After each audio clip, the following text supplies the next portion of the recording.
Olá, estamos ao vivo com mais um programa Verdade e Expressão, diretamente dos estúdios da TV Transamérica, canal 59, canal aberto, e também pela internet, no Facebook, YouTube e o Instagram da TV Transamérica. Você também pode nos seguir ali pelo Instagram do Verdade e Expressão. Pode participar conosco pelas redes sociais ou então pelo nosso WhatsApp, o 41 99613 3677. Hoje o tema aqui do nosso programa é falar um pouco mais sobre Curitiba, sobre o que vem, os principais assuntos que vêm sendo alvo de debate em Curitiba, e para tanto recebo aqui a vereadora de Curitiba pelo Partido Verde, o PV, Maria Letícia Fagundes. Vou fazer uma leitura aqui do currículo dela, que é bem extenso, aqui está resumido.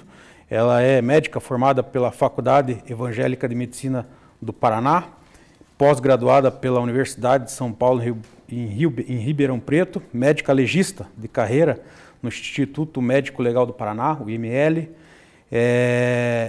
integrante da Câmara Técnica de Medicina Legal do Conselho Regional de Medicina do Paraná e atualmente é presidente da Comissão de Direitos Humanos, Defesa da Cidadania e Segurança Pública e titular na Comissão de Economia, Finanças e Fiscalização na Câmara Municipal de Curitiba. Boa noite, vereadora Maria Letícia, uma honra recebê-la aqui no programa Verdade e Expressão. Honra é minha, quero cumprimentar todos que nos assistem no programa e agradecer o convite, Rafael, muito obrigada.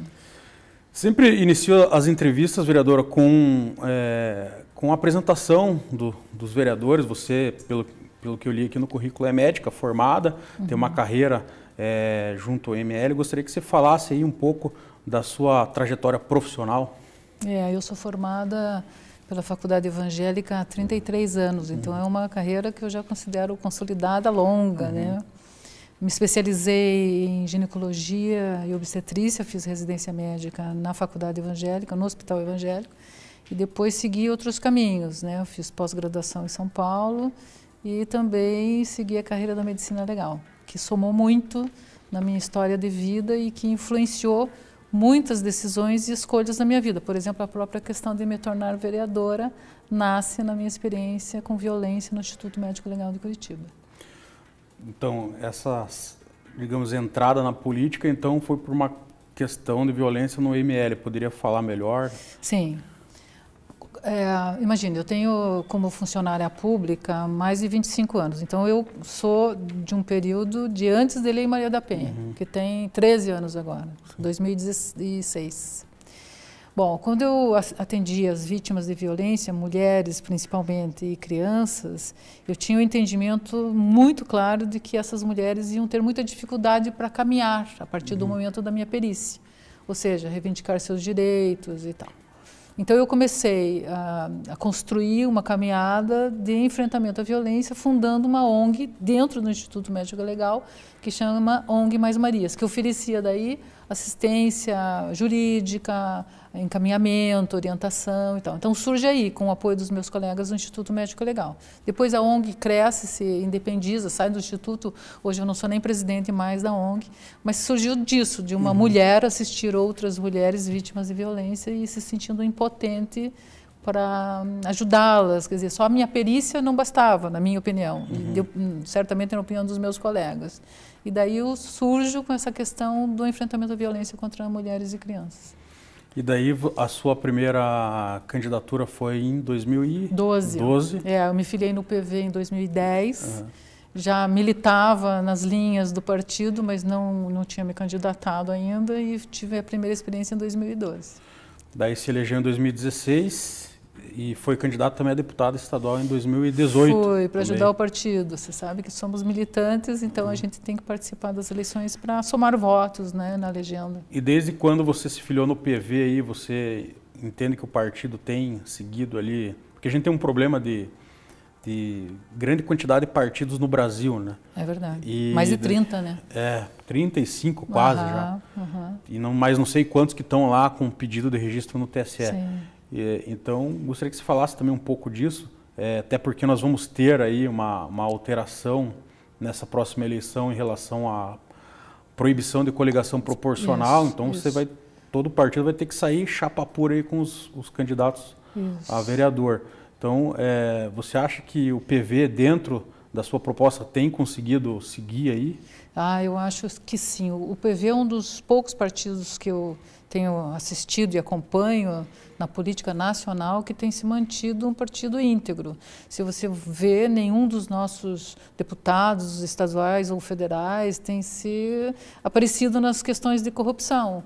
O partido ele mantém uma linha de compromisso com o meio ambiente e com a saúde. E falando em saúde, a gente está falando de meio ambiente também, né?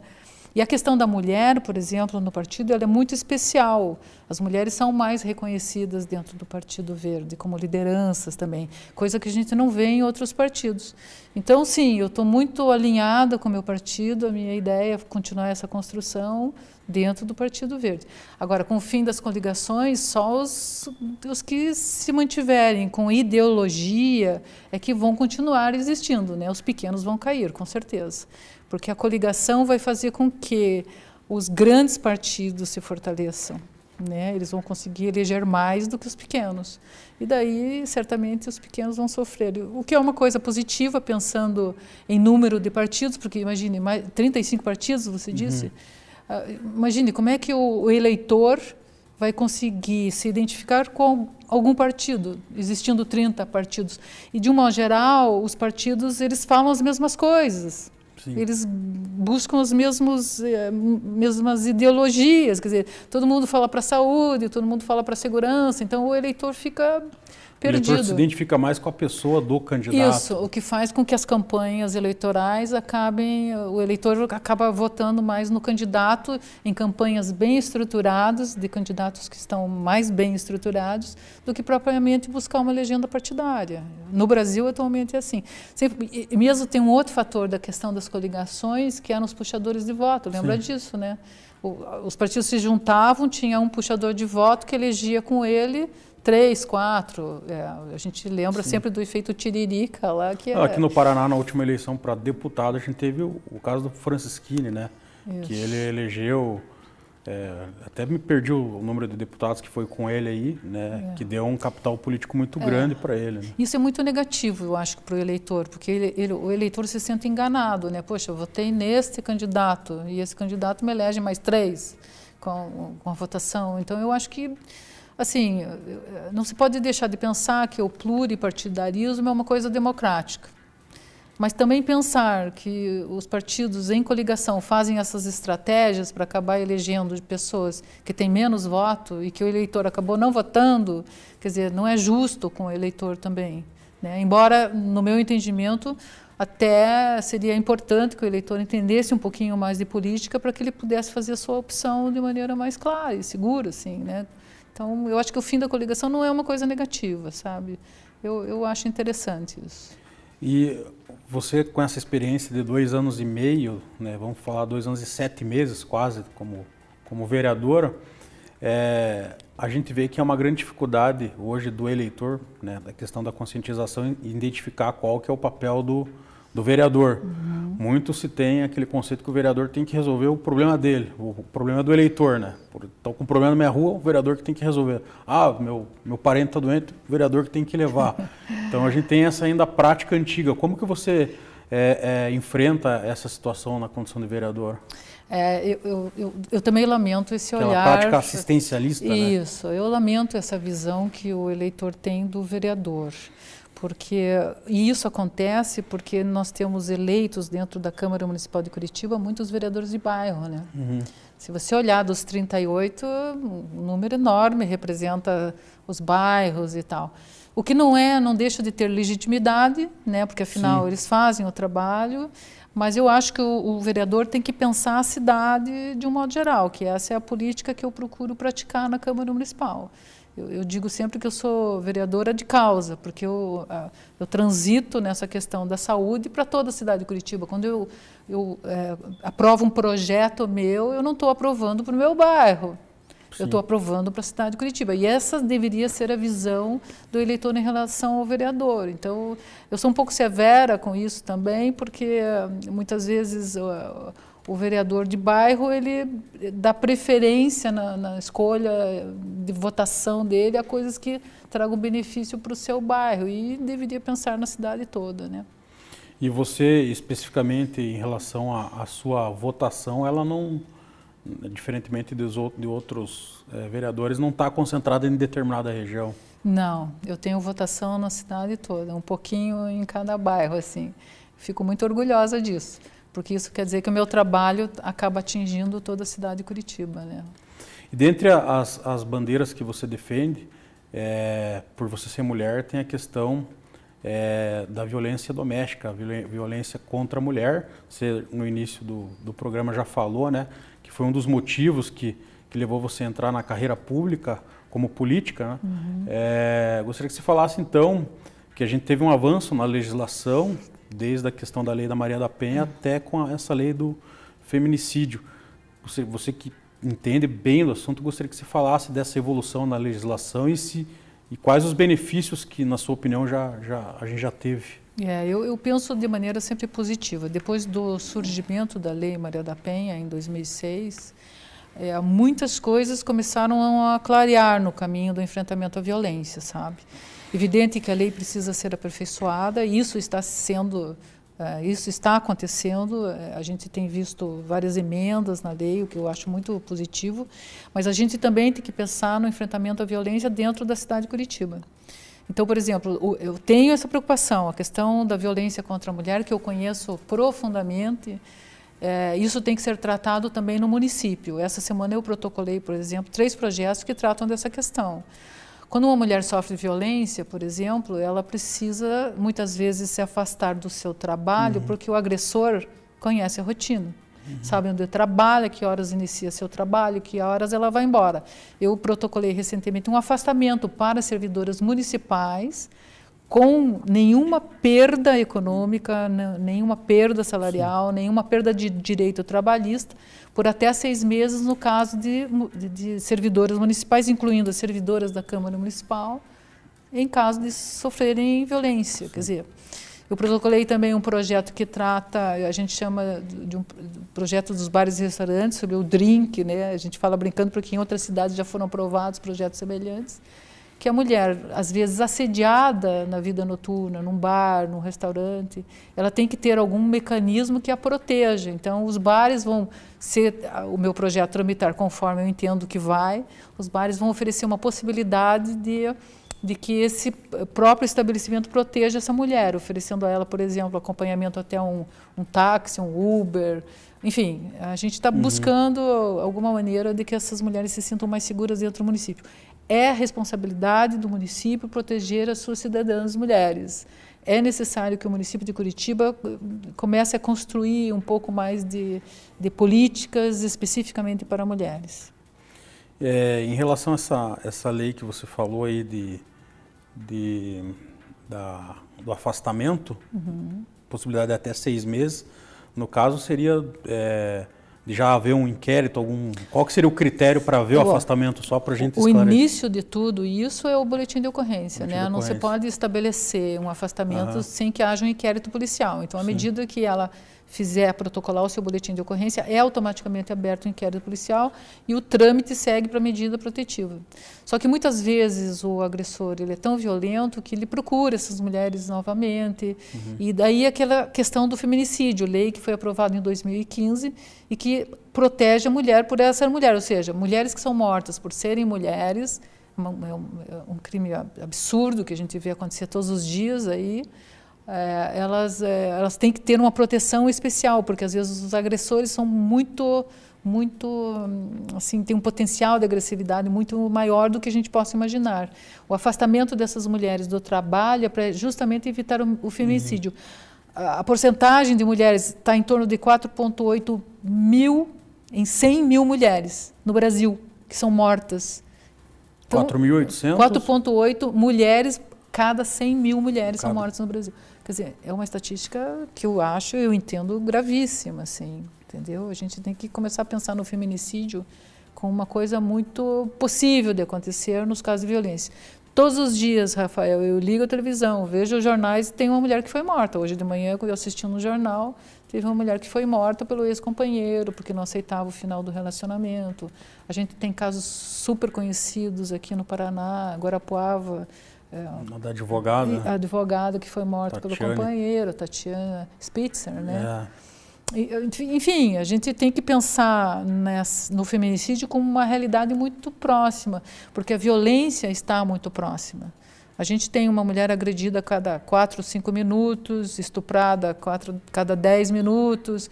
Quando eu estou de plantão no Instituto Médico Legal, porque eu exerço as minhas funções como legista, até hoje, no meu plantão de 24 horas, eu atendo pelo menos 4 mulheres vítimas de estupro em Curitiba. Em Curitiba e região metropolitana, eu já tive vários casos de estupro coletivo. E isso, quer dizer, como é que se pode imaginar que no século XXI ainda a relação de violência contra a mulher tem esse tamanho, essa dimensão? Todos temos familiares, mulheres, mães, irmãs, filhas, amigas, colegas de trabalho. A gente não quer isso para ninguém, nem para a gente mesmo, óbvio, né? Então, essa violência tem que acabar. De alguma forma, a lei tem que ser eficiente e conseguir que isso... E esse projeto de lei aqui, eu estava olhando aqui, cria a Procuradoria da Mulher no âmbito da Câmara Municipal. Como que é esse projeto? É bárbaro. Esse projeto foi aprovado por unanimidade na Câmara Municipal, foi uma proposta minha. E a Procuradoria da Mulher, ela funciona para fazer a interlocução entre os diferentes setores do município. Porque hoje, você sabe, nós não temos a Secretaria da Mulher. Infelizmente, ela tinha caráter extraordinário na gestão anterior do Gustavo Fruit, e com a mudança de governo, o Rafael entendeu que não queria permanecer com a Secretaria. Então, isso foi uma grande perda para os movimentos feministas, e não só para os movimentos feministas, foi uma grande perda para todas as mulheres curitibanas. A gente ficou sem voz, sem interlocutora. Nós temos a Casa da Mulher Brasileira, que atende violência, mas não faz política para mulheres. Então, a Procuradoria da Mulher na Câmara Municipal vai assumir esse papel. Vai ser a interlocutora de política para mulheres. Não é para receber queixa. Quem recebe queixa é a delegacia. Sim. Não é para fazer inquérito policial. Quem faz isso é a Polícia Civil. Não, a Procuradoria da Mulher vai atender e vai fazer a interlocução, vai atender uma necessidade que Curitiba está extremamente carente. E tem previsão para isso começar a funcionar? Eu estou esperando o presidente da Câmara Municipal indicar um nome. Nós fizemos recentemente, e deixa eu colocar uma coisa aqui para quem me assiste, nós fizemos entre as vereadoras uma eleição. E eu fui eleita procuradora entre as vereadoras. Não sei por que razão o presidente da Câmara Municipal entendeu que o resultado não era o que ele desejava e ele deve agora indicar algum outro nome, que eu espero, inclusive, que ele reveja essa posição e me indique. Eu sou candidatíssima à Procuradoria da Mulher na Câmara Municipal, estou ansiosa para que ele indique e, se puder indicar o meu nome, eu acho que eu tenho todas as qualificações para ser a primeira procuradora da Câmara Municipal de Curitiba. Interessante. Vamos adiante, então. Gostaria de falar com você sobre a questão, já que a gente está falando da questão dos projetos de lei, a gente tem essa questão da terceirização dos UPAs, e você tem uma posição bem firme de ser contra.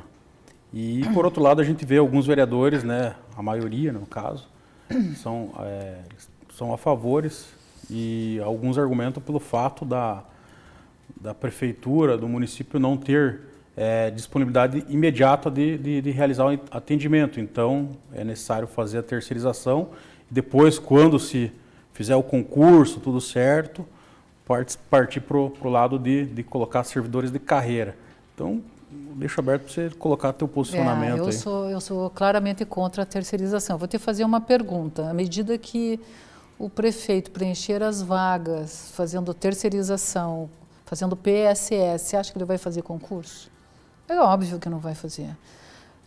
A questão da terceirização é uma coisa que a gente precisa ter um entendimento. Ele começou a fazer a terceirização há um ano atrás, só que a gente não tem o entendimento de que isso efetivamente vai baixar o custo, porque esse é o argumento que ele coloca. Não, se eu terceirizar a saúde, eu baixo o custo da saúde. A minha primeira pergunta, fazer saúde diminuindo o custo vai trazer benefício para o indivíduo, para o cidadão curitibano? Depois disso, eu coloco outras questões. Quer dizer, ele terceirizou por hora a unidade de pronto atendimento da SIC, que eu tenho muitas queixas, e que foi hoje colocada como organização social pelo INCS, se não me engano é o nome da empresa, da organização social, que já faz em São Paulo o atendimento de pessoas através de OS e que já enfrenta lá um processo de corrupção. Ora, como é que Curitiba, vaidosa como é a cidade, me permite que alguém ganhe uma licitação e que responda por um processo de corrupção no interior do estado de São Paulo? E outra, esta entidade INCS que venceu a licitação não foi o menor preço. Eu tenho acompanhado isso. E tenho solicitado esclarecimentos regulares para o senhor prefeito, através de ofício, quero que ele me prove que efetivamente há um custo menor da OS, porque o que eu tenho visto é que não é bem isso, sabe? Na verdade, a OS da SIC ainda usa os trabalhos do laboratório de Curitiba, ou seja, o custo laboratorial dos exames realizados na UPA-SIC, que é a OS, são pagos por Curitiba. E isto não está sendo somado no valor que Curitiba está pagando para a OS. Então, eu tenho um valor aqui que está perdido. Ora, então, eu te digo, ainda não está claro que essa terceirização trará a diminuição dos gastos da prefeitura. E mesmo porque você acha que fazer gestão pública para a saúde é pensar em economia, você tem que pensar em melhoria de atendimento, número de médicos, melhorar o atendimento da saúde secundária, ou seja, eu preciso de cirurgia para os pacientes, atendimento de especialidade, ortopedia, endocrinologia. Isso demora para acontecer. Tem pessoas que ficam na fila esperando 6 meses pelo atendimento das especialidades. Então, quer dizer, enquanto os indivíduos estão lá na fila esperando para que sua saúde seja atendida, eu vejo que o prefeito Rafael Greca começa a gastar bastante dinheiro em asfalto na cidade de Curitiba. Então, qual é a minha... Eu sou médica, eu penso na saúde, penso nas pessoas. As pessoas querem qualidade de vida. Muitas vezes eles têm diagnóstico, por exemplo, de câncer e ficam esperando a consulta para dar seguimento. Imagine o desespero de uma pessoa que tem o diagnóstico de câncer e que está aguardando ainda o serviço terceirizado para ser atendido. Quer dizer, para mim parece meio sem sentido, assim, sabe? No meu olhar, o que as pessoas precisam efetivamente é de cuidado de saúde. Priorizar isso seria sensacional, mas através da terceirização eu não vejo a solução. Isso é um desprestígio a todos os servidores municipais que têm, ao longo dos anos, prestado todo o seu trabalho com cuidado e que no momento que precisam agora, que a prefeitura tenha o reconhecimento, que abra concurso para que sejam preenchidas as carreiras com iguais, as carreiras serão preenchidas por terceirizados. É isso que eu ia perguntar. Qual que é a dificuldade de fazer o concurso? Assim, tudo bem, porque não é só exclusivo de Curitiba, eu vejo várias outras prefeituras, vamos terceirizar tal serviço porque não tem mão de obra no momento, então vamos ficar um tempo aí, daí vamos abrir o concurso, quando preencher as vagas a gente cancela o contrato, só que a gente vê que na prática não acontece isso, né? Terceirizada fica lá o primeiro ano, o segundo ano e vai aquela renovação até os 5 anos que a lei de licitação permite. Então, uma coisa que eu não consigo entender nas administrações públicas, qual que é a dificuldade de fazer o concurso? Tudo bem, demora 6 meses, 1 ano, tá, então vamos cumprir durante os 6 meses, 1 ano e abrir o concurso. Não, eu te digo de certeza, isso é falta de planejamento. É simples assim, nós já estamos com 2 anos e 7 meses. Ora, por que não se planejou o concurso público no primeiro ano da gestão? Por que se deixou todo o grupo público esperando com aposentadoria de servidores municipais, que todo mundo sabe, pode prever isso. Ora, no meu primeiro ano de gestão eu sei quantos irão se aposentar no segundo, no terceiro, no 4º ano, e eu posso então fazer com tranquilidade um planejamento para fazer concurso para cobrir essas vagas todas. Não é isso, é que ele, no entendimento, pelo que eu tenho percebido do Rafael, ele tem uma ideia de baixar custos, quer dizer, ele quer pagar menos. O PSS, seguramente foi aprovado na Câmara Municipal, seguramente vai ter menos custo do que um servidor municipal. Por exemplo, os médicos da FEAES também, ele está buscando agora uma maneira de colocar médicos contratados pela FEAES nas unidades básicas de saúde, não somente nas unidades de pronto atendimento. Isso é uma maneira de baixar custos também.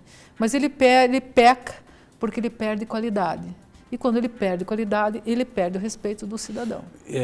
Só para entender bem, então, você afirma com segurança que a qualidade do serviço de uma terceirizada não chega nem perto de uma pessoa concursada, com experiência. Eu afirmo com toda segurança, porque se você for ver o que eles fazem na organização social, eles não contratam o profissional. Eles têm uma pessoa jurídica que o profissional se associa. Então, eles não recolhem FGTS, INSS, então eles já pecam aí, porque eles não respeitam os direitos trabalhistas dos profissionais. E quais são os profissionais que aceitam trabalhar nessas condições? Aqueles que pensam que aquilo é transitório, não vão construir carreira lá. Então, eles estão transitoriamente aceitando uma condição de subemprego e buscando outras opções no mercado, com certeza. Então, não há concurso. Ora, o concurso faz o quê? Ele seleciona os bons profissionais. Não havendo concurso para as organizações sociais, não está havendo seleção de profissionais. Então, sim, te garanto, há perda de qualidade aqui na terceirização. Legal. Aqui com a vereadora Maria Letícia Fagundes, do Partido Verde. Ela é a nossa entrevistada de hoje aqui no programa Verdade e Expressão. Para a gente encerrar esse assunto da saúde, vereadora, quais, na sua opinião, são as políticas públicas que a Prefeitura deveria adotar em relação à saúde? Bom, primeiro priorizar o orçamento, né? Pensar em oferecer um orçamento digno para que eles pudessem contratar mais servidores, mais médicos, mais técnicos, mais auxiliares, mais enfermeiras. Como é que no século XXI, Rafael, as pessoas ainda vão de madrugada para as filas para marcar consulta e conseguem consulta para 60 dias? Existe, o prefeito Rafael lançou Saúde Já, que é um aplicativo de celular, que só no imaginário do prefeito ele entende que resolveu o problema das filas nas unidades básicas. Eu queria que ele fosse nas unidades lá na madrugada, porque o Saúde Já, eu digo para cada pessoa que me pergunta, funciona? Não funciona, porque entra lá. Eu mesma tenho o Saúde Já de aplicativo no meu celular e eu de tempos em tempos eu testo. Eu não consigo agendamento de consulta na minha unidade do meu bairro, onde eu sou cadastrada. Quer dizer, é no imaginário, né, das pessoas criar um aplicativo e entender que a saúde está resolvida e que as pessoas não devem, como eu tenho ouvido a manifestação da Secretaria de Saúde, ir de madrugada. Elas têm que ir só para as consultas, mas elas não conseguem consulta. Como é que as pessoas vão ficar doentes em casa esperando 2 meses para seu agendamento acontecer? Quer dizer, é uma coisa irreal, assim. Curitiba, que é uma cidade tão moderna, que tenta ser, né, à frente do tempo e tudo, ainda tem essas filas nas madrugadas. Eu acho uma barbaridade isso, uma loucura. Imagine ir numa UPA e ficar 6, 8 horas esperando atendimento. E tem um detalhe das UPAs que eu tenho insistido em falar na Câmara Municipal de Curitiba, que é a falta de pediatra. Eu digo nós, gestão, eu não me incluo nisso, mas eu digo a gestão pública de saúde de Curitiba está tirando o direito do curitibano ter seus filhos atendidos por pediatra. Vou perguntar para você, seus filhos você leva no pediatra pequenos ou você leva no clínico geral quando pequeno? Um pediatra, mas é claro, porque nós temos essa opção de escolha e nós precisamos, como legisladores, e eu falo isso para os meus colegas vereadores, garantir esse atendimento para as crianças. E não existe. A OS-SIC não tem pediatra, nenhum.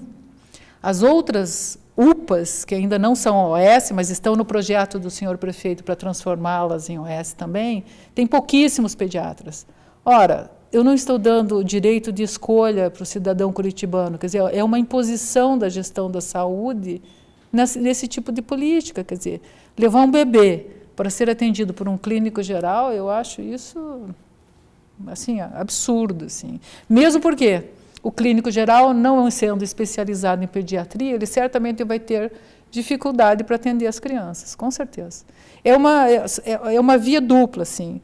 É difícil para o pediatra atender adulto, porque ele não é especializado, e é difícil um clínico atender criança. Isso eu sou médica, isso eu falo com experiência. Então eu acho que a saúde em Curitiba está realmente falhando, sabe? Isso daí é por conta de falta de orçamento, sua opinião, falta de organização? Ao que se deve isso? A falta de gestão. E a falta de um olhar carinhoso com a população.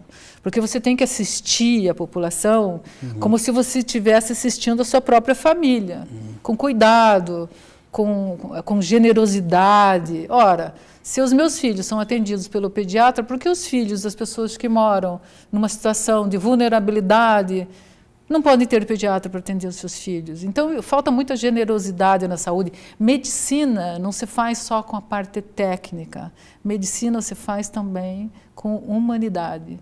E é isso que eu vejo que não acontece na saúde pública de Curitiba. Legal, então vamos falar então sobre a questão, que é uma questão que sempre eu trago aqui no programa para todos os vereadores, não pode ser diferente com você, que é a questão do transporte público em Curitiba, que sempre se questiona o valor da tarifa, a gente não consegue entender, o prefeito lá de Araucária, o Issan, ele conseguiu baixar para 2,70, eu não lembro exatamente, 2,70 e poucos, quase metade do que é o valor praticado aqui em Curitiba. E lá ele conta que ele cortou diversos gastos ali que é possível cortar e conseguiu chegar nessa tarifa mais enxuta.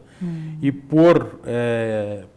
pelo contrário, aqui em Curitiba a gente vê sempre as administrações, né, de maneira geral, falando que vai abrir a caixa preta, tal, que tem dificuldade e tal, e a gente, cada ano a gente vê esse aumento, vê um aumento na passagem do ônibus. Qual que é a sua opinião? Você que inclusive você é da Comissão de Economia, Finanças e Fiscalização, talvez tenha dados mais, digamos, mais concretos para falar para a gente aqui. Eu vou te dizer, é uma caixa preta mesmo, mas é um grande negócio, né? O empresário, olha, é um grande negócio. Curitiba compra os ônibus, Curitiba participa do pagamento da taxa, e o 9,7% de lucro, que é o lucro justo do empresário, ele sempre é mantido. Então, isso é um custo que o curitibano está pagando que ninguém compreende. Por que a tarifa técnica é tão alta? Curitiba banca tudo, nós compramos recentemente vários ônibus. E qual é o custo do empresário nisso? Então, é um mega negócio para quem é empresário dessa área. Eu preciso compreender também, porque esses 2 anos e 7 meses não me trouxeram clareza de por que a taxa é tão elevada. Recentemente, o prefeito tentou baixar a taxa quando ele fez o projeto da demissão dos cobradores de ônibus. Lembra disso? Isso ia causar um impacto, com certeza, para menos no custo do ônibus, mas isso ia ser uma tragédia social se todos os 3.000 famílias perdessem emprego. Então, houve um acordo lá, que eu ainda achei um acordo que não foi muito favorável para os trabalhadores, porque todos os anos eles vão ter que rever este acordo de garantia de trabalho por mais um ano e mais um ano. Então, eu acho que, enfim... Na verdade, a grande realidade da Câmara Municipal de Curitiba é que a base do senhor prefeito é muito grande, né?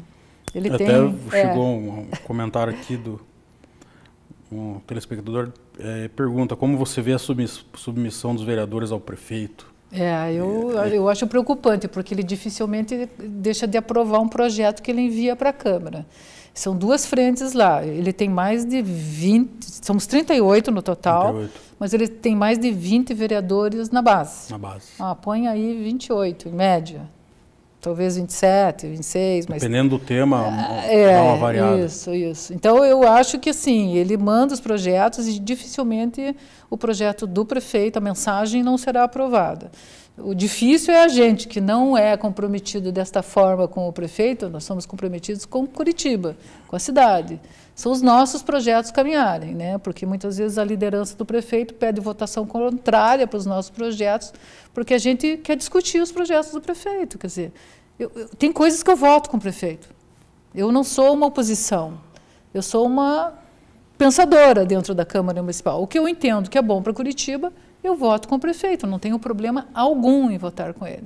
Mas quando eu entendo que não é favorável para Curitiba, como a questão da terceirização, eu não vou votar com o prefeito, eu não votei PSS também com ele. Na época também da taxa do lixo, eu me lembro que eu fiz algumas sugestões para que o lixo pudesse ser pago proporcionalmente pelo quilo, pelo número de vezes que o lixo é coletado nos bairros, pelo tamanho, a taxa das pessoas jurídicas, eu entendia que o tamanho do espaço que deveria ser cobrado, por exemplo, você é dono de uma clínica de 300 metros, você paga uma taxa de mais de R$400, ok, mas se você é dono de um consultório de 30 metros, você vai pagar a mesma taxa. E na época eu advoguei a favor de dividir proporcionalmente ao tamanho dos espaços, mas eu fui vencida pela base do senhor prefeito. Quer dizer, são coisas que eu não posso votar com ele, porque eu estaria votando contra o cidadão curitibano. Mas ele tem uma base grande e difícil ele deixar de aprovar algum projeto lá. É muito complicado isso. Em relação a essa questão, você que está bem imbuída na área do meio ambiente, em relação a essa questão do lixo aí, o que você pode falar? Que também a gente já teve vários contratos aí na Prefeitura de Curitiba bem polêmicos em relação a essa questão de coleta de lixo aí. Essa tarifa aí que na verdade não é só Curitiba, vários municípios alteraram suas legislações em relação a essa questão da tarifa e as legislações bem truncadas, a gente vê ali, até difícil de entender, de acordo com o metro cúbico, daí o cidadão que mora numa meia água pagando praticamente a mesma coisa que um grande comerciante. Qual que é o conceito que você tem aí, a posição que você tem em relação a isso? É o pior possível, esse contrato a gente não consegue abrir. Hoje eu ainda via isso no gabinete.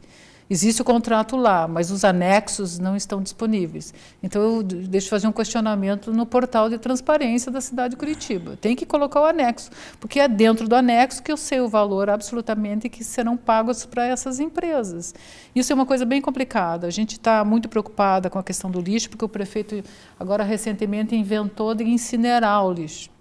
Ora, nós temos aí 40 associações de catadores de papéis, que vivem da reciclagem do lixo, e agora o prefeito inventou que vai incinerar tudo. Quer dizer, material bom vai ser incinerado. A gente quer questionar muito isso. Isso vai causar um problema social na cidade de Curitiba, se ele insistir nesse projeto da incineração. Então, tudo é muito confuso nessa questão do lixo. Nós sabemos que existem maneiras de se lidar melhor. É só a gente criar campanhas educativas para separar melhor o lixo, com melhor reaproveitamento do reciclável. Existe o lixo que não é reciclado, que vai ter que ter uma outra destinação, mas não é possível que incinerar seja a melhor solução nesse momento. Ele está indo contra a história da questão, sabe? A gente vai ter que rediscutir, vamos ter que conversar novamente sobre isso, porque criar problema social para a cidade de Curitiba seria uma barbaridade nesse momento da história da cidade. E aquelas campanhas de educação aí a gente vê pouco, né? A gente já teve eu lembro que a gente já teve uma campanha muito mais forte em relação à educação da população, do cidadão, como guardar o lixo, como descartar o lixo. Você lembra da campanha da Folhinha e tal? A gente teve campanhas maravilhosas, hoje eu não vejo isso também. A maneira melhor seria a educação, educar as pessoas a separarem o seu lixo. É isso. Existe uma resistência, né? Parece que é melhor a gente queimar tudo do que a gente separar e aproveitar. Isso é ir contra a sustentabilidade, quer dizer, não é uma visão ambientalista, né? É uma visão ainda um pouco distorcida de como lidar com essa questão da sustentabilidade com o meio ambiente. Outra questão que você já deve ter enfrentado, né? Aliás, enfrentou bem no início do mandato, foi aquela questão do pacotaço lá, aumento de taxas, principalmente do IPTU lá, que teve uma atualização do valor venal dos imóveis, teve toda aquela manifestação, a questão que atingiu os servidores públicos. Puder falar aí como que foi essa experiência para você na época? Foi bem complicado aquela época, eu vou te dizer. Quando a gente assumiu, a gente começou a ter acesso às contas do município. E, de fato, o Rafael acabou iniciando a gestão com um rombo nos cofres da cidade mesmo.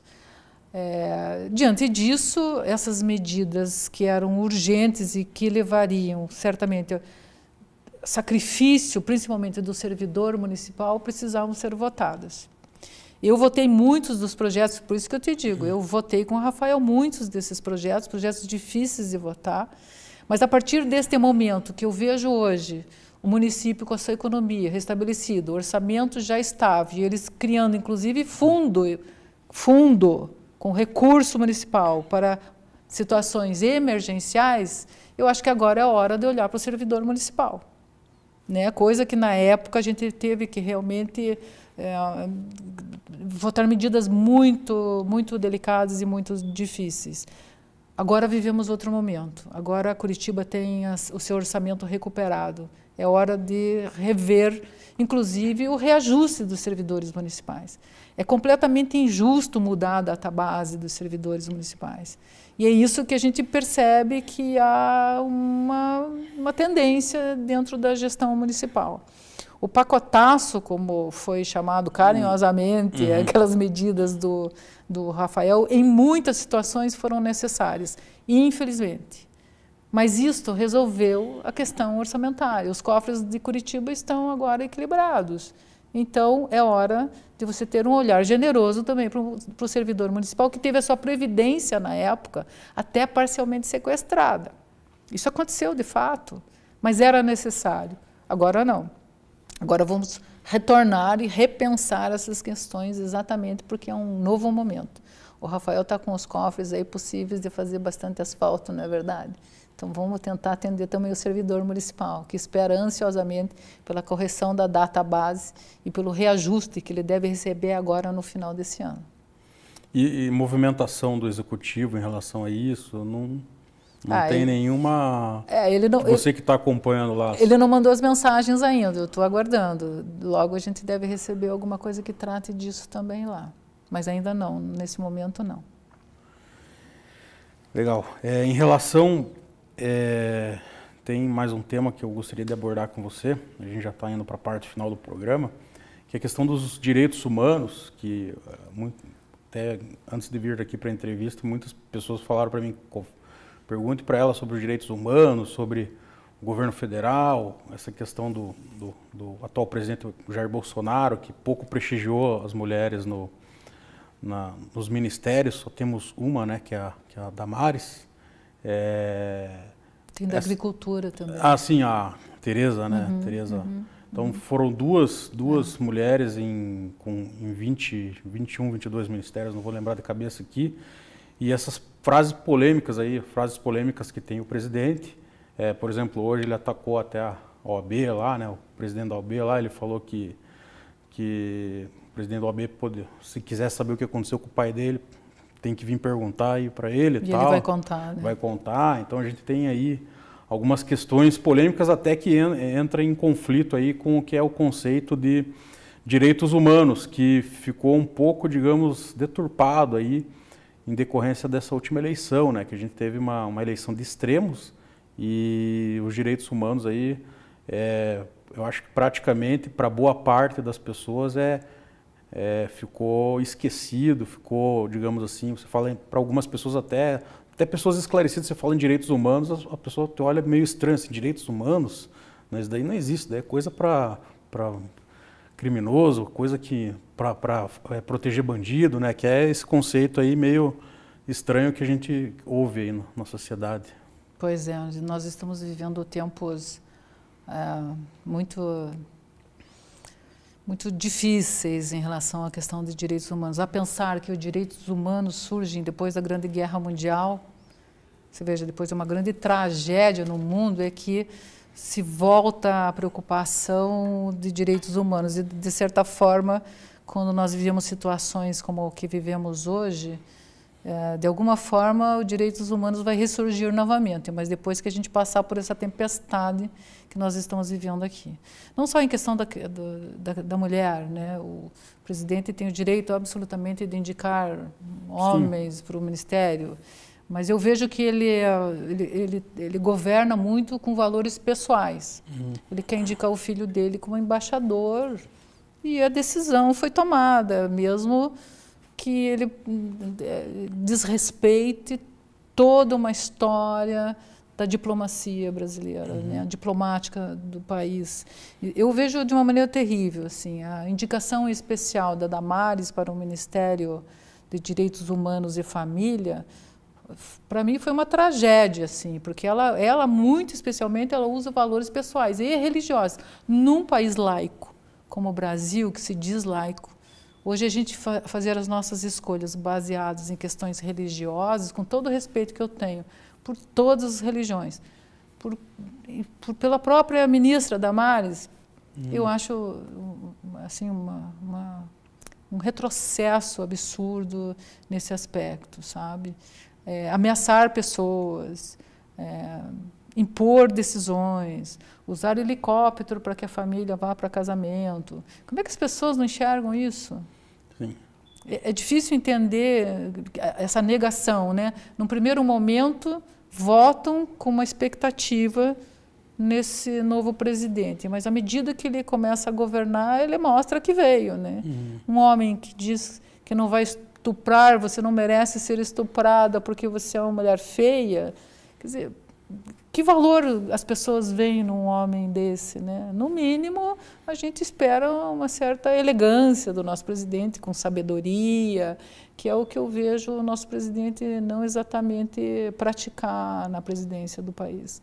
Eu não me sinto representada por ele, não me sinto representada pela ministra de Direitos Humanos. Acho que vamos passar por tempos difíceis e manter a esperança num país como esse é ser resistência. Eu te digo que é isso que eu faço nesse momento. Eu vou acreditar que é possível mudar, mas não posso concordar com nada do que se pratica em termos de direitos humanos nesse país. E como que você vê essa questão, porque a narrativa que a gente vê hoje do atual presidente, o erro, o que a gente vê muito é que o erro, por exemplo, cometido pelo presidente, pelo menos principalmente da base que o segue, é sempre apontando no erro do antecessor, que é no caso o governo PT aí, né, que teve os seus problemas, a gente sabe, a gente não pode negar que o PT teve um escândalo muito grande de corrupção, de certa forma até deturpado em certa medida, né, porque essa situação hoje a gente consegue enxergar que foi utilizada para uma determinada... Foi uma estratégia. Uma estratégia, a gente pode até falar aí sobre o que vem ocorrendo a nível de justiça, a nível de Ministério Público, do ex-juiz Sérgio Moro, atual ministro da Justiça. Como que você vê essa narrativa, né? Você justificar o seu erro com o erro dos outros? Por exemplo, o negócio do helicóptero, eu estava vendo, você mencionou, né? Estava vendo, mas tá na lei, pode, um colega meu, tá na lei, ele pode usar, não é nada perto do rombo que o PT deixou. Então, esse tipo de narrativa a gente vê, de confronto, a gente vê muito comum por pessoas assim com um grau de esclarecimento alto, né? Isso mesmo, eu também vejo isso, mas assim, uma coisa é a campanha política, né? Eu até posso criticar o meu adversário político durante a campanha, mas depois eu vou estabelecer um projeto de trabalho e parar de dizer, olha, ele não fez e eu faço eu. Estou me construindo, desconstruindo os outros. Sim. Quer dizer, ele vai passar 4 anos desconstruindo o governo anterior para dizer que o governo dele é melhor. Quer dizer, essa é a sensação que eu tenho. Eu acho que essa tentativa de neoliberalismo, de tirar a mão do governo e privatizar tudo, até pode dar certo. Sim. Vamos ver se isso vai ser possível. Ok, que é uma coisa que claramente o governo começa a praticar agora. Mas eu acho também que a gente não pode negar os bons pontos positivos do governo anterior. O governo PT não foi um governo completamente ruim, ao contrário. A gente assistiu coisas muito legais. Então, eu acho que desmerecer o governo anterior não é uma forma de engrandecer o governo atual. A gente tem que reconhecer o que foi bom, o que não foi bom, e vamos fazer melhor, então, se é possível. Né? Mas ele não tem essa prática, né? Para dizer que o dele é bom, ele diz que o do outro é ruim. Quer dizer, a gente tem coisas muito positivas do governo anterior. Foram 12, 13 anos de governo, 12 anos de 13 governo. 13 anos, digamos. Porque houve impeachment. Daí né? entrou o Michel Temer. Mas eu acho que o governo PT trouxe coisas muito positivas na própria educação, que estão sendo desconstruídas agora. Como é que a gente imagina as universidades sem recurso? Já está claro que a universidade pública é para as pessoas que têm pouco recurso, para os mais vulneráveis. Isso estatisticamente já está comprovado. Ora, a gente vai tirar a oportunidade dessas pessoas agora estudarem também? Quanto menos pessoas estudarem, menos massa crítica eu vou ter. Logo, se é uma maneira de eu dominar as pessoas, eu não deixar que elas pensem, né? Então, fechar as universidades ou impedir o acesso às universidades é uma forma quase que autoritária de tratar a educação. Outra coisa que eu começo a questionar muito é que o Ministério da Saúde pensa em começar a cobrar a saúde. O SUS é um programa que atende 90% da população. Recentemente nós vimos que 19 medicamentos, que são medicamentos para a sobrevida das pessoas, transplantados, doentes crônicos renais, HIV, essas pessoas não vão viver sem esses medicamentos. E o governo retira esses medicamentos de uso regular das farmácias. Quer dizer, eu não estou entendendo, está muito confuso. O Ministério da Saúde tem que fazer uma prática de atender o cidadão que depende do SUS. E ele está querendo privatizar também a saúde no país. As pessoas não vão ter recursos para pagar. O que a gente vai ver é aumento do número de pessoas adoecidas, dificuldade de acesso dessas pessoas, e a gente vai empobrecer ainda mais a população. É isso que vai acontecer. Todos os direitos conquistados pelas pessoas serão perdidos se esta caminhada seguir como parece seguir. E em relação à questão, a gente tem aí a gente sempre teve um debate muito grande em relação ao judiciário, né? A crença no judiciário, o debate da duração do processo de anos e anos, o cidadão comum, ou então o cidadão comum que não tem o direito não tem a possibilidade de ter uma defesa ampla, né, por falta de recurso. E agora a gente vê aí essa questão do Ministério Público envolvido nesses vazamentos que a gente está vendo aí toda semana. Acho que sai 2, 3 vazamentos por semana aí, e a gente vê claramente as autoridades, tanto do Ministério Público quanto o juiz à época, com atuação totalmente política, né? Praticando seus atos baseado nos acontecimentos políticos do país. Não parece que isso vem a causar uma desconfiança muito grande em relação ao judiciário, porque eu sempre falo para os meus amigos, tá, você está defendendo aí que está certa a autoridade, que tem que prender, que tem que ter uma pena rigorosa, que tem que ter prisão em segunda instância e tal, mas se amanhã você for o réu e você saber que o Ministério Público, o cara que está te acusando, ter uma conversa, digamos, amigável e até direta com o juiz, você vai se sentir confortável? Então, não lhe parece que isso daí está gerando um grande descrédito do judiciário? Toda essa situação aí que a gente está vivenciando? Houve tempo que, quando se falava em Ministério Público, a gente tinha a certeza da correção. Não se questionaria o Ministério Público das decisões que tomassem. Hoje, eles perdem créditos com esse escândalo que a gente vê todos os dias. No mínimo, os implicados deveriam estar agora afastados das suas posições para serem também investigados. Eu entendo que houve invasão da privacidade do telefone das autoridades e que Sim. Isso é criminoso, Sim. Que isso tem que ser esclarecido, mas efetivamente os que estão implicados nesta situação deveriam estar também afastados e respondendo por essas questões, porque isso faz a gente perder a fé no sistema público judiciário, né? De que forma então aonde eu vou recorrer se o próprio Ministério Público hoje se deixa envolver desta forma, nesses escândalos tão absurdos assim. E essa atuação política do ex-juiz Sérgio Moro e ministro Sérgio Moro é lamentável. Nós, paranaenses, tínhamos tanto orgulho dele, né? Ele estava tão comprometido com a questão do enfrentamento à corrupção, embora até hoje eu ainda questione de condenar alguém por causa dos pedalinhos lá, porque não ficou muito claro aquilo. Então, está tudo muito nublado. O Ministério Público tem seu nome manchado com esse escândalo, e isso não pense que só em Curitiba. Eu acho que o Ministério Público tem que fazer uma reflexão a nível de Brasil para que se reestruture, se reconquiste esse espaço que eles ocupavam com tanta nobreza, né?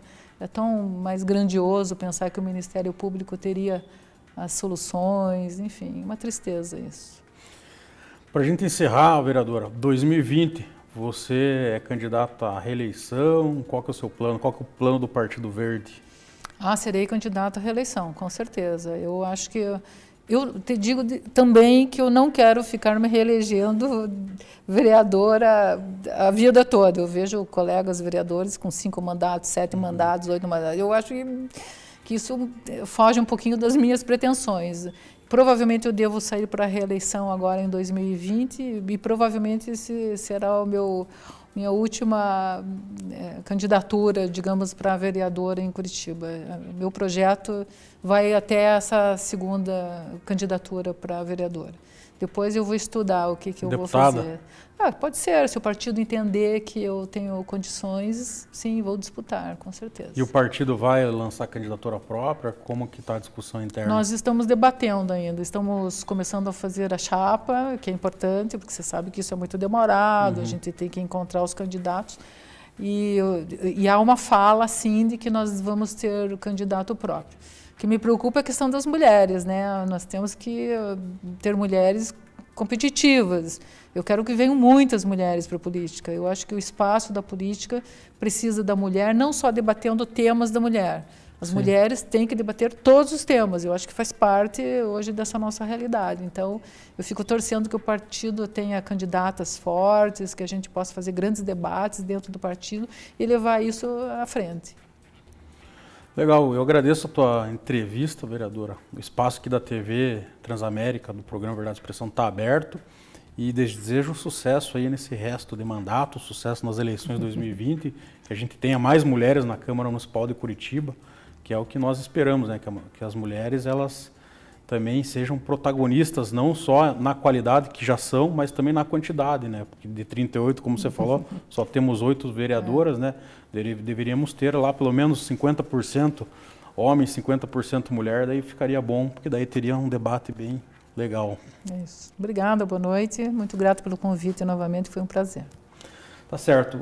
Boa noite a você também que nos acompanhou e estaremos de volta segunda que vem às 19h30.